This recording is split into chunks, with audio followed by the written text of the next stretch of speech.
Welcome to the Potential Leader Lab. I'm your host, Perry Moffmer, and today on episode 67, we're going to be talking, what we're going to do is embrace the absurd, and that is the relentless leader's beginning, as far as I'm concerned. And so we're going to start with a quote from Albert Camus, and the quote is, "The realization that life is absurd cannot be an end, but only a beginning." Now, the definition of absurd for Camus and other folks, other existentialists, was the conflict between our tendency to seek inherent value and meaning in life and then our human inability to find any. So I want to repeat that. The conflict between our tendency to seek inherent value and meaning in life and the human inability to find any. So that's what we're going to talk about today. We're going to talk, and I guess I want to set this up with just one thing that I know. The last time I mentioned this, I ended up having a pretty lengthy conversation with one of my members who's fairly religious, faithful person. And so we had this struggle with the absurd. When I talk about the absurd and there's no meaning in life, I want to just give you my take on it. I want to say that even if you are a person of faith, we can't and shouldn't profess to understand any deity's plan. Because in my mind, if we think we understand whatever person or thing you worship, if it's Buddha or God or Muhammad, I don't care. Everybody's free to do their thing. What I want to say is, I've often thought about this, and I think that the reason that I can absorb this and still balance those two things in faith and this discussion around absurdity is because I view myself, if I were talking to God and God was explaining his plan to me, I would imagine that's like me explaining my plan to a squirrel.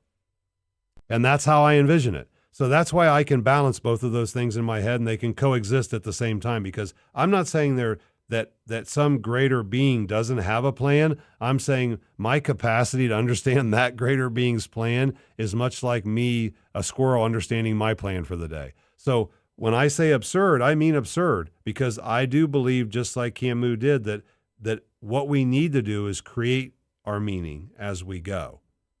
And I don't think that's contrarian. I don't think that that's contraindicated by anybody's faith. So having said that, and maybe some people have already flipped off the podcast, that's fine. We're going to go ahead and see what happens. So Camus' concept of the absurd. Life has no inherent meaning. We create it. So we don't go around too many. I think too often we get too much navel gazing going on, where we just want to think and try to figure out and try to think our way into meaning. Like, what does it mean? Why are we here? All these things. And what Camus said is that there isn't any, so just stop it. If you want to have something fun to do, look up just Google Bob Newhart's Stop It and watch that 10 or 15 minute video. It's really funny, and it's a lesson for all of us. You'll never need to go find an executive or professional or life coach if you just watch that video, and every time you have a problem, just play the video back to yourself. It's perfect. You'll save yourself a lot of money. So life has no inherent meaning. We create it. And the tension between our desire for order and meaning versus the universe's indifference. So there's this natural tension we have because we want order, we want meaning, we want reasons, we want a guidebook, we want a timeline, we want a project, we want all those things, and we don't get them because they don't exist. It doesn't exist in the universe. The universe is indifferent to us. It never has, doesn't currently, never will care about what the hell you want. Now, why we need this? Why we resist this realization? Because we need certainty, control, and predefined meaning. We're built to want something to mean something. So we want our life to mean something.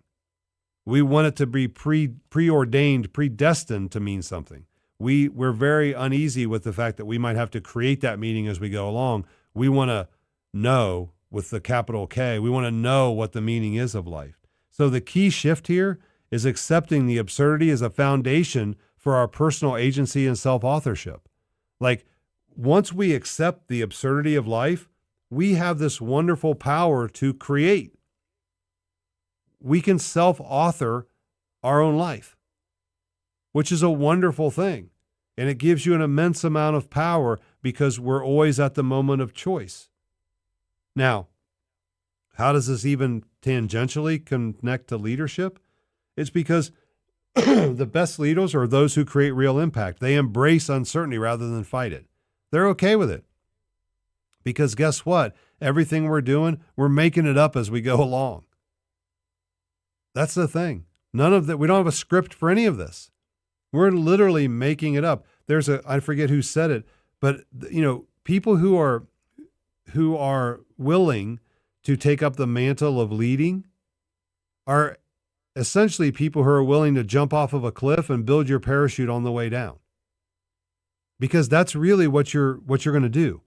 You're going to make it up as you go. None of this, no leader that you work with no great leader has a book that says this is exactly how you do it. If you're watching a YouTube video, I have a folder here. Nobody's got like a secret folder that says, here's everything you're going to need to know about leading anything, a nonprofit, an organization, your family, whatever.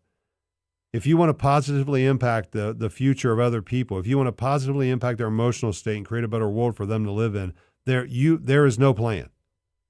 There's no guidebook. So you are creating it, and the quicker that you are willing to adopt and embrace that uncertainty and that absurdity, as Camus said, the quicker you're going to get going. And the less frustration you're going to have, to be quite honest with you, because there is no grand plan. There's only action, adaptation, and growth. And we do that through exploring, experimenting, and evolving. But there is no grand plan. There is no perfect plan. There is no way to think your way into this. You're not going to think long enough to create a perfect plan. It's not going to work. You got to do. You got to take action. And to be honest, our brains are built this way. It's kind of funny because you can't think your way into motivation. We do this all the time with everything, but our brain only gives us dopamine in a response to action. So our brain, and dopamine is the pursuit. It's the neurochemical of pursuit, right? It makes us want to do whatever that was more. The only time your brain gives you that is when you've already done something. It'll never give you that unless you do something, unless you take physical action.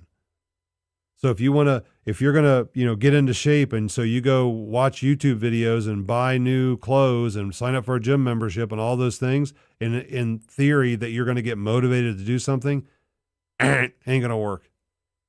What works is doing. Once you do something, your brain says, oh, you're doing something. I better give you a little bit more motivation to keep doing that. So you have to think, you have to act your way into a new way of thinking. You cannot think your way into a new way of acting. And what I call the people that are the relentless few, those are people who act their way into being rather than waiting for external validation. They don't need a script. They build as they go. They don't look for permission. They create their own justification. That's what we all do. We continue to act every day. We get up and we do. Some of it's going to be wrong. That's okay. So the absurd leader's mindset is that you have to stop looking for the right way, because there is none. There is no right way to do it. And start playing the infinite game, the one where learning and resilience matter more than perfection. We're not talking about winning a game here. That's a finite game. Again, a nod to Dr. James Karsh for his work in that. It's a great book. I would suggest you read it. But start playing the infinite game, the one where learning and resilience are what we're after. The whole goal in an infinite game is to continue to earn the right to play, not to win. And then also, we'll give a nod to Nassim Taleb, we want to be anti-fragile. Anti-fragile people are ones who benefit from shock. They don't fend it off. They don't resist shock. Strong is not the opposite of fragile. Anti-fragile is the opposite of fragile. So we want to benefit from chaos. We want to benefit from shocks to the system because it makes us stronger. So here's what I'd ask you to think about. What's the one way you're still looking for meaning outside of yourself instead of creating it? Where are you looking for that external validation, those external rules, that guidebook, that playbook, that certainty, those things you're looking for before you'll do? And then wherever you find that, attack it. I think it was Jung who said, where you find your fear is your work. Where your fear is, there is your work. Lean into it. Take action. Screw it up. It's going to happen. But that's the only way forward is through. There is no other way. So if we use the E3 framework as a path forward, the explore sides, we're going to lean into that absurdity. We're going to stop seeking certainty, and we're going to explore the unknown. And we're going to recognize that curiosity, not answers, lead to transformation. Answers are cheap. We can get answers everywhere. We need big, beautiful questions, and that only comes from being curious. And leaders who open up to evolving, we got to open up ourselves to evolving faster, which means we have to be wrong more. Because if we're clinging to outdated truth, we can never move forward. So experimentation means you're going to act without a guarantee. Don't theorize, test. Don't guess, ask. Take action without waiting for a roadmap. Because where you're going, you're creating the map. You're the only one that can. You're going to be your own cartographer. It's just a big open space, and you're going to map it out by your actions. Innovation does not come from certainty. It comes from a relentless iteration. Relentless iteration. And then we're going to evolve. We're going to own the process, not the outcome. Growth is not a linear path. It's a series of jumps and setbacks and recalibrations. It's 5 steps forward, 3 steps back. And then we take a step forward and we go 6 steps back. It's about having the grit to do that. And by the way, this should all feel horribly uncomfortable. Horribly uncomfortable. That's okay. That's if you're feeling uncomfortable, you're doing it right. Just understand that. If you're feeling if you're feeling a sense of discomfort and you're ill at ease, you're doing it right. You should not be comfortable. You should not feel good about this. The leaders who inspire aren't the ones with answers. They're the ones who keep moving forward despite the lack of them. Understand that. The great leaders don't have answers. They're the ones who are willing to move forward in spite of not having any answers, because they're going to create the answers as they go. They're going to find the answers out in the darkness, out in the wilderness, because that's where they exist. You create answers through your actions. That's why you have to have a growth mindset, because you're going to fail. You are going to fail, and you will not die. It may feel like it. It may feel like you want to die, but you're not gonna. See, Camus wasn't saying that life was meaningless. He's saying it's on us to create the meaning. People misunderstand that. They think he's a nihilist. He wasn't. He wasn't saying life is meaningless. He was saying it's on us to create the meaning, not anybody else. We shouldn't look for that external validation or somebody externally to create that meaning for us. We have to create that meaning, and we only create it through action. We create meaning through doing, not through thinking. The world isn't going to wait for you to get it all figured out. I mean, the best example I can give you, and I'm, if you want to argue with me, great. In fact, I would welcome it, because these are just all my opinions. It doesn't matter. I'm not telling you any absolute universal truths. But I will tell you this: nobody ever is ready to have a kid. I think I remember years ago when Lisa and I were starting out and we were talking about having children. Well, we have to do this first and that first, and have this and have that. And no matter how ready you think you are, you're not. Because you have no idea what's going to change. You can read all the books in the world, talk to all the people, get all the advice, watch all the YouTube videos, watch all whatever. You're never going to be adequately prepared for when they give you that human to take home. I still remember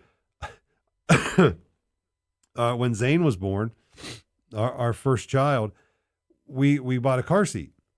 We bought a car seat. We didn't know there was kinds of car seats. We bought a car seat. So they just, at least in the hospital, they bring her out next day. They bring out Zane. They're like, there you go. Good luck. 2 thumbs up. Good luck with that. And so I get Lisa in the car. We put Zane in the car seat. I put and this was obviously, 34 years ago, but so it was an older car seat. But we brought the thing down over top of him, and it was and first of all, he looked like he looked like he was about a third of the size of the car seat. Like the car seat was far too big. And then, as you all know that have a kid, you put him in there and you strap him in, and his head just kept falling from one side to the other because there was no support for it. And I'm just looking at Lisa going, what the hell? Like, what do we do now? Is that supposed to work like that? Like, is that okay?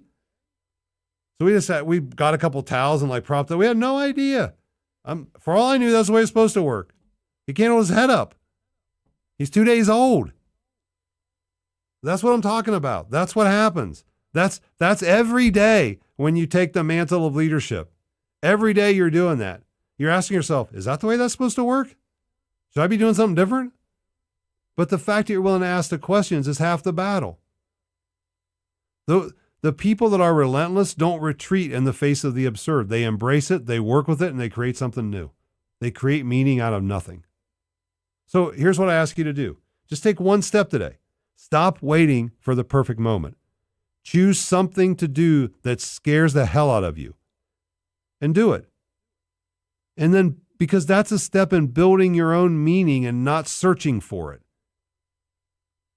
And remember, Camus said, the realization that life is absurd cannot be an end, but only a beginning. So if today is your beginning, what are you willing to do next? Thanks a lot for joining me. I look forward to talking to you again soon.